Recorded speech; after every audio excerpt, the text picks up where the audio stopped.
মুখরা রেণু বৌদিকে সবাই ভয় পায়। শুধু মুখরা তা তো নয়, এর উপরে ঠোঁটকাটা বিশেষণটাও বেশ করে জুড়ে গেছে ওর নামের সাথে। কখন কাকে কি বলে বসে তার ঠিক নেই। বিয়ের পর নাকি বৌমাটিকে ভালো হয়ে চলার জ্ঞান দিতে ব্যস্ত শাশুড়ি মাকে ঠ্যার করে শুনিয়ে দিয়েছিল, দেখো মা, সবসময় বাড়ির বউ বলে কান ঝালাপালা করো না তো। বাড়ির বউ মানে কি, হ্যাঁ? সে খায় না মাথায় দেয়, নাকি গাছে ফলে? আমি যে রেণুকা, সেই রেণুকাই তো আছি। বিয়ে হয়েছে বলে কোনো কেমিক্যাল রিয়াকশনে পাল্টে তো যাইনি আমি। তাই আমি যেমন তেমনই তো থাকবো, নাকি? বৌমার এহেন বেয়াদবিতে স্তব্ধ হয়ে গিয়েছিলেন শাশুড়িমা। তবে এরপর থেকে নাকি তিনি বৌমাটিকে একটু সমঝেই চলেন। কানাঘুষি শোনা যায়, শুধু শাশুড়ি নয়, স্বামী বেচারাও বেশ মান্য করেই চলেন স্ত্রীকে। এই মুখরা বৌমাটিকে নিয়ে ছোট বোনের বাড়ি যেতে হচ্ছে বলে শাশুড়ি নবমিতাকে অনেক ভাবনায় পড়তে হচ্ছে। বৌমা রেনুর মাথার ঠিক নেই, কখন কি বেফাস কথা বলে ফেলবে, আর ছোট বোনের বাড়ি লোকেদের সামনে তার মাথা কাটে যাবে। কিন্তু যেতে তো হবেই, নইলে বোন যে খুব রেগে যাবে। সেই কবে যেতে বলেছিল, কিন্তু কিছুতেই সুযোগ হচ্ছিল না। একই শহরে বাড়ি হলেও উত্তর আর দক্ষিণ, দুই প্রান্তে দুই বোনের বাড়ি, যেতে আসতে অনেকটাই সময় লাগে। তাই ফোনালাপেই অদর্শনের দুঃখটা পুষিয়ে নিতে হয় আর কি। এছাড়া করারই বা কি আছে। অনেক দিনক্ষণ দেখে আজ দুপুরেই বোনের বাড়ি যাওয়া স্থির করেছেন নবমিতা। ওখানেই খাওয়া দাওয়া হবে, তারপর বিকেল বিকেল ফিরবেন আবার। ছেলে সন্তু যাওয়ার উপায় নেই, তাই শুধু রেণুকে নিয়েই একা যাবেন তিনি। সকাল থেকেই বুক দুরদুর করছে তাই। একসময় রেণুকে ডেকে বলেই দিলেন, শোন রেণু, ও বাড়িতে গিয়ে একটু মুখটা সামলে চলিস। আগের বার যা করেছিলিস, ভয় করছে বাপু আমার। কি করেছিলাম আগের বার? ভ্রু কুচকোই রেণু। রেণু ভুলে গিয়ে থাকলেও নবমিতার কিন্তু স্পষ্ট মনে আছে। ছেলের বিয়ে ২-৩ মাস পর বোনের বাড়ি দেখাতে নিয়ে গিয়েছিলেন নতুন বউকে। সেখানে বোন পারমিতা এমনিতেই কথা কথা হিসেবেই হয়তো বলেছিল, কি গো বৌমা, আমার দিদিটার সেবা টেবা করছো তো মন দিয়ে? শাশুড়িকে মান্যিগণ্যি করো তো? আজকালকার মেয়েরা যা হয়েছে, ছেলের বিয়ে দেওয়ার আগেই ভয়ে বুক কাঁপছে আমার। শাশুড়ির সেবা করব বলেই বুঝি এ বাড়িতে নিয়ে আসা হয়েছে আমায়। আর কি কোনো কাজ নেই আমার? মান্যিগণ্যি করি কিনা সে মাই ভালো বলতে পারবেন। কথাটা বলেই হাসছিল রেণু। সন্তুর মুখ কালো হয়ে গিয়েছিল বইয়ের এমন আচরণে। নবমিতার মাথা ডাকাটা যাচ্ছিল লজ্জায়। পারমিতা হাঁ হয়েছিলেন। নবমিতা কোনো মতে নিজেকে সামলে নিয়ে বলেছিলেন, তোর ছোট মাসি তো কথার কথা বলল, তুই এভাবে কথা বলছিস? আমিও তো কথার কথা বললাম, তুমি বা রাগ করছো কেন? রেণু চটজলদি জবাব। পারমিতাও নিজেকে সামলে নিয়েছেন ততক্ষণে। বলেছেন, তোর বৌমাটি তো ভারী অসভ্য রে দিদি, সামলাস কি করে? নবমিতা কাষ্ঠ হাসি এসে ব্যাপারটা হালকা করতে চাইছিলেন, আসলে মনে মনে শঙ্কিত হয়ে উঠেছিলেন। বোনের এই কথার আবার কি জবাব দেয় রেণু? কিন্তু ঈশ্বরের অসীম কৃপা, রেণু আর কিচ্ছু বলেনি। এখন সেই দিনের কথা রেণুকাকে মনে করিয়ে দিতেই ও আবারও হাসতে লাগল। তারপর বলল, রাগ হয়ে গিয়েছিল। তিনি কায়দা করে বলতে চাইছিলেন, আজকালকার মেয়েরা কত খারাপ, তাই ওভাবে বলে ফেলেছিলাম।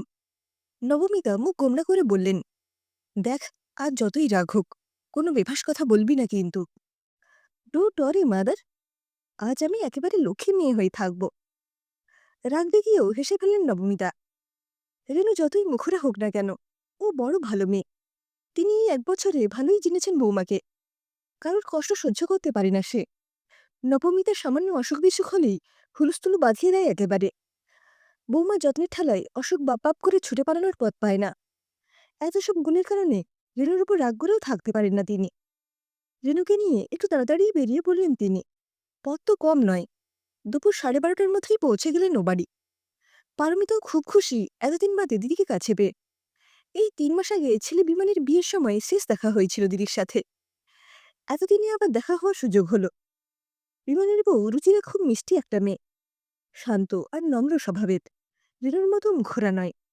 পারমিতা খুশি এমন মেয়েকে ছেলের বউ হিসেবে পেয়ে। তবে এর পেছনে তার পরিশ্রমও কম নয়। অনেক খুঁজে খুঁজে অবশেষে কয়লাস্তূপ থেকে খুঁজে এনেছেন তিনি। অনেক গল্প আড্ডার পর ২টো নাগাদ সবাইকে খেতে বসিয়ে দিলেন পারমিতা। দিদি, রেণু, ছেলে বিমান আর স্বামী ব্রজেশ একসাথে খেতে বসলেন। রুচিরা পরিবেশন করছিল, ওকে সাহায্য করছিল মেয়ে প্রিয়া। পারমিতা নজর রাখছিলেন দিদিদের খাওয়া দাওয়া ঠিকঠাক হচ্ছে কিনা। খাওয়া শেষ হতে রেণুকা বায়না ধরল, এবারে ও পরিবেশন করবে। জোর করে মাসি শাশুড়ি, ননদ প্রিয়া আর যা রুচিরাকে একসঙ্গে খেতে বসিয়ে দিল ও। অনেক কিছু রান্না হয়েছে আজ। শুক্তো, ডাল, বেগুন ভাজা, পটলের দোলমা, লাউ চিংড়ি, চিতল মাছ সর্ষে দিয়ে, মটন কষা, চাটনি, আর শেষে দই মিষ্টিও রয়েছে। লাউ চিংড়ি অল্পই পড়েছিল বাটিতে। রেণুকা ছোট মাসিকে অল্প দিতেই তিনি হা হা করে উঠলেন। আমার আর লাগবে না। অগত্যা রেণুকা এবার রুচিরাকে দিতে গেল। রুচিরের পাতে অল্প একটু দিতে না দিতেই পাশ থেকে ছোট মাসি বললেন, ব্যাস ব্যাস, ওর হয়ে যাবে এটুকুতে। ও অল্পেই সন্তুষ্ট। লক্ষ্মী বৌমা আমার। তুমি বরং প্রিয়াকে বেশি করে দাও। ও লাউ চিংড়ি খুব ভালোবাসে। ছোট মাসির নির্লজ্জ আচরণে মনে মনে রাগ ধরলেও শাশুড়ির সাবধান বাণী মনে পড়তে চুপ করে রইল রেণুকা। চিতল মাছের বাড়িটা এনে দেখল দুটো গাদার টুকরো, একটা মুঠি পেটি। পেটিটা তুলে নিয়ে রুচিরার পাতে দিতে গেল ও। বলল, তুমি এ বাড়িতে নতুন, তাই পেটিটা তুমিই খাও। পাশ থেকে মাসি শাশুড়ি হা হা করে উঠলেন। আরে প্রিয়া একেবারে কাটা বেছে খেতে পারে না, পেটিটা ওর জন্যই রেখেছি। রুচিরা পারবে কাটা বেছে খেতে? রেনু বলল, হ্যাঁ হ্যাঁ, ও পারে কাটা বেছে খেতে, জানি তো আমি। রাগে জ্বলছিল রেণুকা, তবু চুপ করেই ছিল। প্রিয়ার উপরে রাগ হচ্ছিল ওর। প্রিয়া একবারও মায়ের আচরণের প্রতিবাদ করল না কেন? আর চোখে একবার তাকিয়ে দেখল রুচিরা মাছটা খুঁড়ছে শুধু, মুখে তুলছে না। কি গো মাসি, তুমি যে বললে রুচিরা কাটা বেছে খেতে পারে, কই খাচ্ছে কই? রুচিরা চমকে গিয়ে বলল, না না, এই তো খাচ্ছি, আমি পারি কাটা বেছে খেতে, সত্যি। রুচিরার এই কথার পরে রেণুকার আর কিছুই বলার জায়গা রইল না। আর কিছু বলতে না পারার জন্যই হয়তো রাগটাও গেল না। রুচিরাকে একবার আড়ালে পেয়েই বলেই ফেলল তাই। কি গো তুমি, যেটা তোমার পছন্দ নয় সেটা জোর গলায় বলতে পারো না?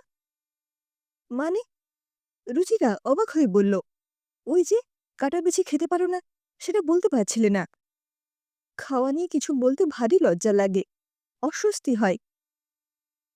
এটা তোমার বাড়ি, তোমার পছন্দ মতো খাবার খাবে, এতে আবার অস্বস্তি বা লজ্জার কি হলো? আজব মাইরি। রুচিরা জবাব দিল না। ব্যাপারটাতেই চাপা পড়ে গেল। এর কয়েক মাস পরেই আবার প্রিয়ার বিয়ে উপলক্ষে এ বাড়িতে আসতে হলো রেণুকাকে।